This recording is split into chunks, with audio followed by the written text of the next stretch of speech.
de vos débuts en tant que pianiste de Jacques Dutronc. Ouais. Il paraît qu'à l'époque, vos parents inquiets avaient voulu rencontrer les siens avant de vous laisser partir en tournée avec lui. Oui. Et vous avez récemment posté une photo de vous deux dans son refuge en Corse. Ouais. J'imagine que ces retrouvailles ont été l'occasion de vous remémorer ensemble de bons souvenirs. Est-ce que vous en avez un en tête en particulier à partager avec nous? Ce que j'ai surtout le souvenir de Jacques, c'était mon premier exemple. Moi, je l'accompagnais et c'était quelqu'un qui était tellement atypique, qui était tellement hors norme, tellement singulier, qu'il se comportait pas du tout comme une vedette, comme un artiste. Enfin, il avait juste envie de nous faire rire, nous, et de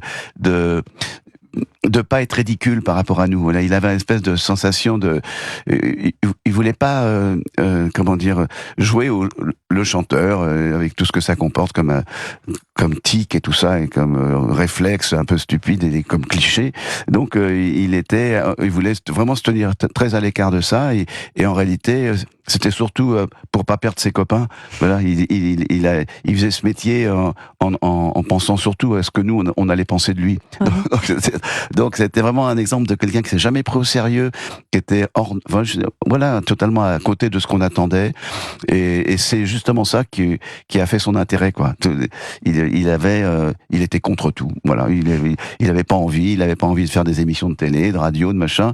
Et plus il refusait, plus les gens avaient envie de l'inviter.